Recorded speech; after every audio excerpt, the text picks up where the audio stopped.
So the goal is to create yourself, make yourself. And the way you do that is through two tools, wisdom and strength.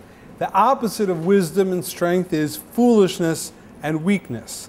So when you have wisdom, it's half of the battle. The next part is to apply that wisdom, to make that wisdom change you, to affect you, to grow yourself through that. And we mentioned the last time that the ultimate strength is when you overcome the challenges that you have.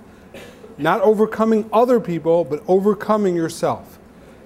Others, as you know, understand that this part of the Talmud, this part of the Mishnah, is saying who is a strong person? Someone that can overcome their anger. And the question tonight is, why anger? There are many attributes and emotions that we have: love, fear, confusion, trepidation, joy, happiness. There's a lot of various emotions. And there are various negative emotions. One of them is called anger. Why is anger synonymous with your whole very task of overcoming who you are? Why is anger in the center? That will be our question. As a metaphor, as we're using Seinfeld, I'm going to ask the following question. We mentioned the last time that George represents our worst fears about ourselves. Us at our imagined worst is the realm of George, which represents a balance between foolishness and weakness. Either he's being a fool or he's being weak, or both at the same time. And comedy is an awesome metaphor because we're able to laugh at it, and it's at an exaggeration, and it gives us a safe distance.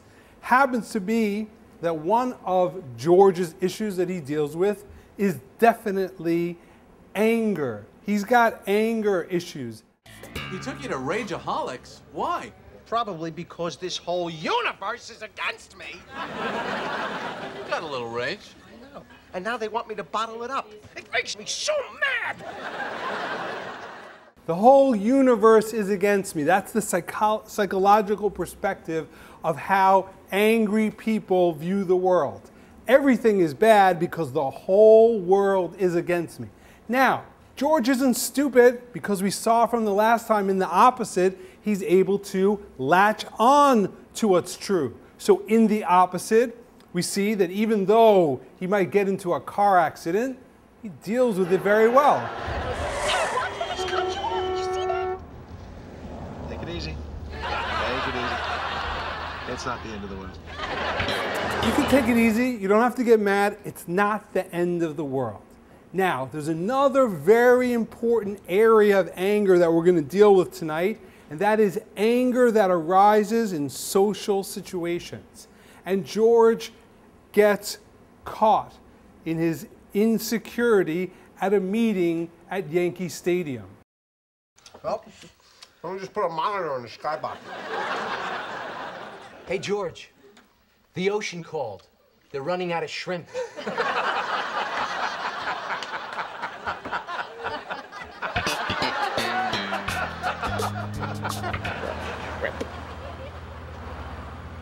Oh, yes! That's what I should have said! Damn it! Now, when you have a line said to you and you're embarrassed, the goal to rectify that scenario is to come up with another line. And if you could come up with another line, that will save the scenario, even though the scenario has now passed.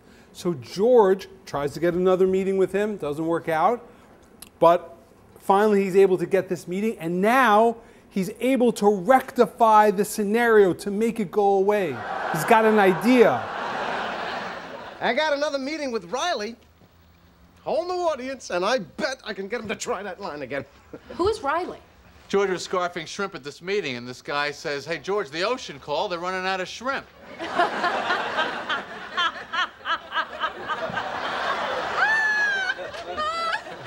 Listen to the comeback. Oh, yeah? Well, the jerk store called. They're running out of you. Well, you gotta gotta be kidding me. I'm going with jerk store. Jerk store is the line. Jerk store. Yes. So George is angry, and he has a line back, and he's obsessed with going with that line. So what is that? What is this jerk store issue? Why is he obsessed with this line? And what can we take out of it in order to understand anger? So here's the anatomy of anger. Anger is, well, let's go through the steps, that disappointment is in accordance with expectation. If you expect, you will be disappointed. If you don't expect, you won't be disappointed. They're a seesaw that go together. The more you expect, as we've mentioned, happy birthday was very nice, but I expected a morning happy birthday. I expected a 12:01 happy birthday. 8:15, I mean, come on. It's like I'm already ready to call it and thank everyone for wishing me happy birthday. I mean, you just made it in by the wire. I thought we were better friends. I expected an earlier happy birthday from you. I expected it. I am disappointed. Now, disappointment plus time equals frustration. What's with you? Frustration plus time equals anger. I am now mad. And anger really is fear with hopelessness. I don't like the scenario. Now, how do we deal with this concept? It goes like this. We live in a dual world. We are all bipolar. We have two poles within us, a physical pole and a spiritual pole. If in a physical world, there can be danger. In a world of all good, in an all spiritual world, there's no fear because there's no bad. But in a world that has a mixture, we have to be able to live despite fear. Not no fear, but despite fear. The definition of courage is the ability to move on despite your fear. And our goal, part of our challenge, is to resist the temptations of the body. I don't want to be an animal. I want to be walking upright, using my head. I want to be a human. So I'm not going to let my body pull me. Part of not letting your body pull you is don't stuff shrimp in your face like an animal. That's one part. And another part is that I am not going to fully believe in the physical world and its negativity. I will jump up to a higher dimension. I will imagine a world that is good, and I have the ability to create and connect to that world. We are all feet on the ground and the head in the sky. We are all connected to the physical. We're humans with 40 billion cells, and we're spiritual. And our goal is that we can change the balance. But as I said, it's an away game. The physical world is not rooting for you to overcome. The physical world wants you to stay in its zone. Our goal is to peak above the clouds, connect to that world of all good, and make it happen here. Courage is moving forward, believing in a world of good, even though you don't see it. Believing in a world that's good, even though you don't feel it. Now, we're all humans, everyone. And all of us will never get to work on ourselves unless we accept our own humanity.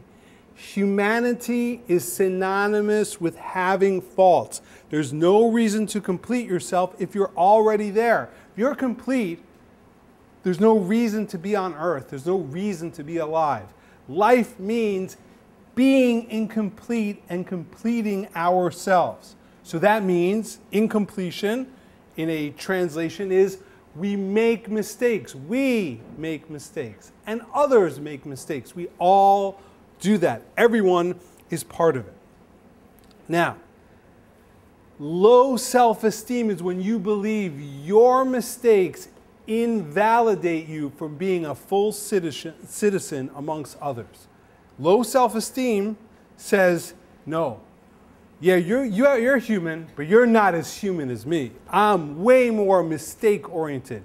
You downgrade your qualifications. You upgrade or over-focus on your negative attributes. That low self-esteem, when functioning in life, is called insecurity. I'm insecure in my dimension. The world that I'm in, I'm insecure. Now, I have two roads to go on. I accept my humanity, I realize I make mistakes, and I'm here to fix them. Or I go to cover up because I can't accept it. And if I can't accept it, others can't accept it. I don't want my humanity to be exposed. I feel guilty about my humanity. I make mistakes. But guilt plus ego equals blame. I can't handle it. I got to push it onto you. I can't live with myself as a human. I'm uncomfortable with myself as a human. That road, that fork in the road that you're crossing means you're not part of the process. Saying I make mistakes and I accept that and I'm here to work on it and I'll take input from my friends. I'll take input from wisdom. I will change. But I accept my mistakes. That is the road of life. Not accepting your mistakes, saying I can't live, if that's true, means you're in denial. You're in illusion. You're not actually part of this world. The comeback, having a comeback, is a form of psychosis. You're psychotic. You think that the past experience is in suspended animation, hanging in the air, waiting for your good line. And if only you think of it, oh, that's what I should have said. I should have gone with jerk store. Then I could go back in time, change that scenario, and make it all good. Sounds absolutely ridiculous, but that's ultimately what George believes. Ocean, stop running out of shrimp.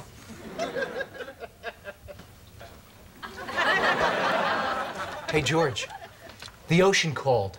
They're running out of shrimp. Oh, yeah? Well, the jerk store called. They're running out of you. How did you come up with that? Hey, nobody busts my chops. Congratulations, George. Number one. Great. I am nothing. The concept is that in his fantasy world, if I could get this line, then it will go back in time. He will have hair. Everyone will laugh. They will give him a reward, and that other guy will be put in his place. I'm going to get him. Now that's when you leave the stadium. That's when you're no longer part of Earth, because we're here at this day, in this time, and that then doesn't exist. The only one who's keeping that alive is you in your semi-psychotic state. But it doesn't exist anymore. And most importantly, it doesn't have to exist. You don't have to go back in time with a good line in order to recover from that scenario. The psychosis of George in this realm is that if that's true, that I got caught scarfing shrimp, stuffing it in my mouth, and somebody said a good line, I can't live. Because then I'm exposed. My mistakes, my humanity, my insecurity is exposed. And I look like a fool. Now, how do you undo foolishness? You undo foolishness by saying something smart, by being sharp, by being funny. Oh yeah, Riley? Well, the jerk store called, you're a jerk, and they're running out of you. I bounce it out. You pitched the ball at 100 miles an hour, and boom, I just connected and whacked it right over the fence, huh? Took your insult. I am smart. That's important because he's got the first part right. Part of humanity is being smart. So I can overcome this realm with a smart line, not like two kids in second grade went behind you, put on his knees, and then pushed you over. For some reason that was funny then. No, kick me sign. No, he said a line, and I got another line back. I'm smart. That's his ultimate fantasy, and that's what drags him, here's where the exaggeration comes in, to a complete and utter insanity that's laughable.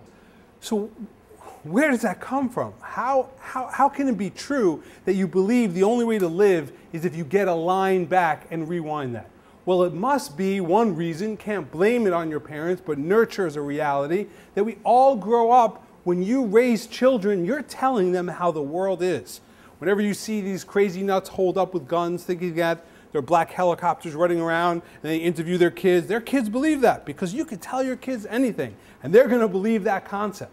Now, just like you could tell your kids about the tooth fairy and tell them that it's really true and try to go with it, you could also tell your kids that the world is a very bad place.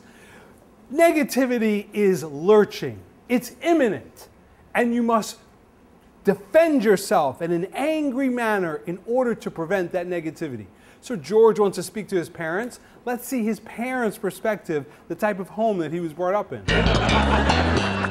So, Mom, Dad, I was hoping that you could help me to remember my childhood a little more clearly. I feel a draft. Let's change tables. Get out of here. We have a booth. Frank, I'm cold. Order a hot dish. Why can't we sit over there? That's not a booth. So who says we have to sit in a booth? I didn't take the subway all the way to New York to sit at a table like that. I didn't take a subway to be in a drafty restaurant.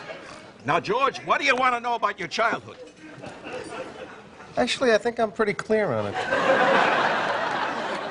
Where's that breeze coming from? It's a beautiful metaphor. It means that you want to know about your childhood? Here it is. I don't want to sit at it. It's drafty. Let's move. We can't move. We have a booth. That's a table. I went all the way to New York and sit at a table, not a booth. That's crazy. I can't do that. Well, I didn't come all the way to New York to sit at a drafty table. And then it has this, what I call REED effect, R-E-E-D, a rapid emotional escalation disorder. That's when you go from 0 to 60 in 0.001 second. When you're discussing where you're going to sit and it becomes a whole fight. That tumultuous upbringing is what can convince a child that maybe the world is a scary, bad place. And that unless you get what you want, it's never going to work out. You're going to be at a drafty table, or heaven forbid, at a table and not a booth. Now, so therefore the psychosis is insane, but it makes sense if you were trained from a young age in that realm. So now George tries to get a meeting with Riley. It turns out Riley moved company. He no longer works in New York. He actually works in Ohio. Oh, I can't rectify the situation now. Riley works in Ohio. Or can we? So, guess where Mr. Ocean Phone turned up? He's working for Firestone in Akron, Ohio. Ohio? Yep. I'm leaving first thing tomorrow morning. You're flying to Akron just to zing a guy? Don't you understand? It's not about him. To have a line is perfect as jerk store, and to never use it. I couldn't live with myself.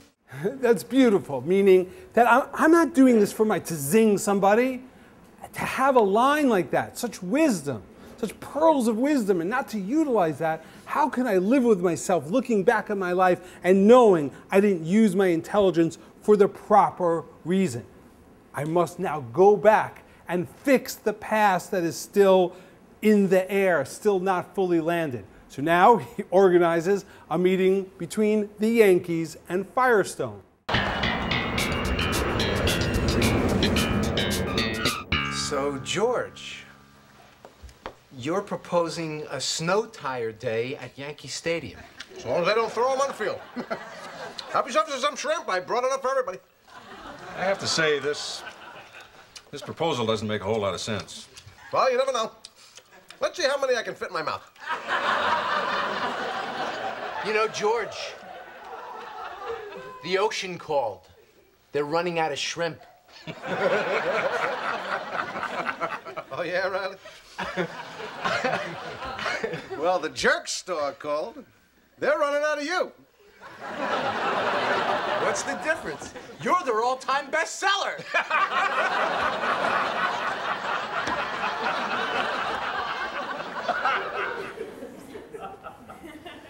That's what's called the self-fulfilling prophecy.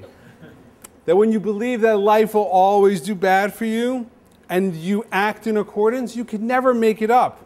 You can't actually rectify that. You make more of a fool of yourself. Now, this concept of anger, so that's an exaggeration. I don't think any of us would be guilty. But we're all guilty in a miniature way. And let's go through the realm quickly is that, number one, what is anger? Anger ultimately is your relationship with negativity. I don't feel comfortable with negativity. I don't like it. I don't like anything negative.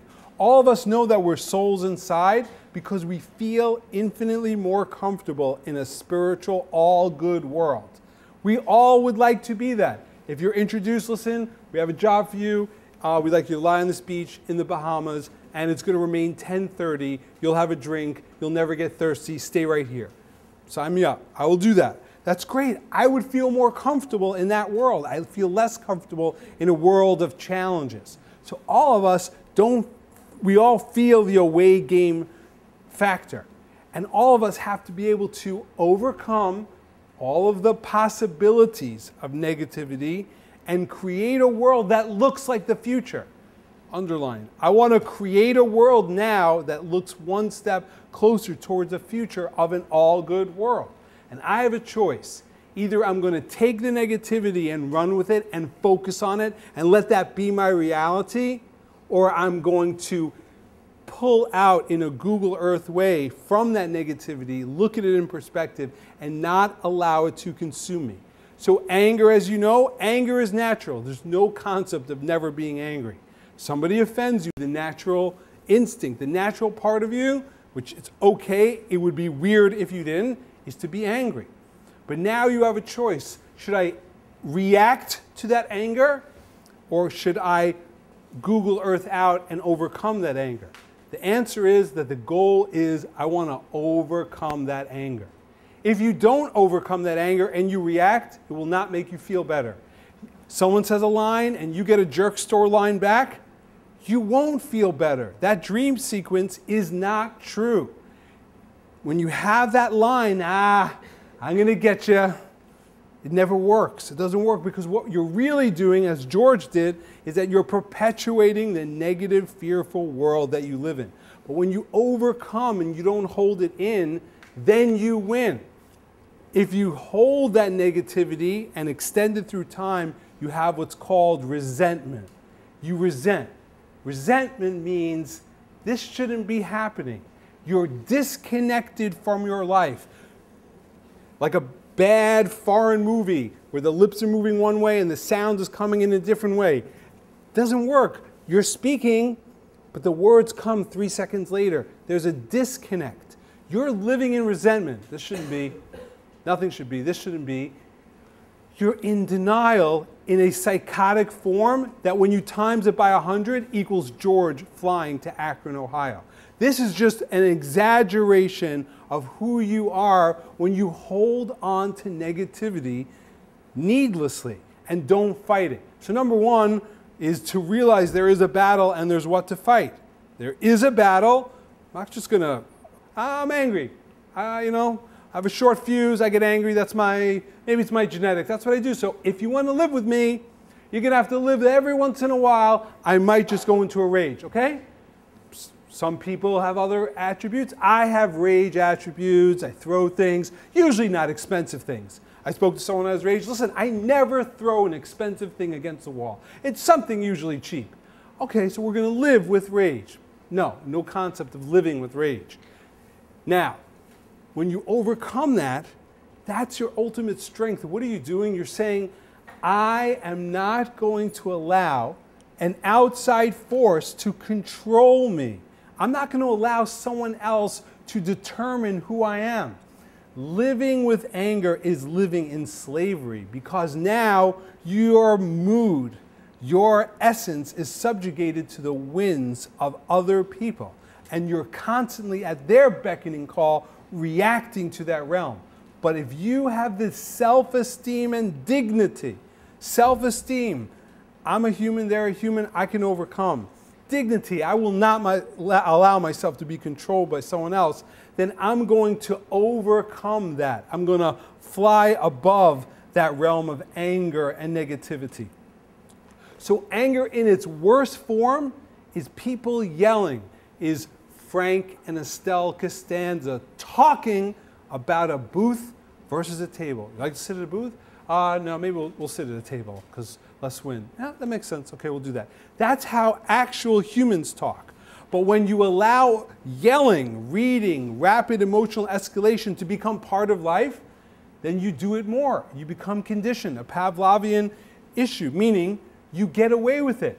God willing, when you all have children and they have a fit, I want the candy, I'm going to lie down, bang my feet. Guess what? Don't give it to them. And guess what? You will be tempted to give it to them, as I am on an often basis. Oh, okay, fine, have the candy, giving me a headache.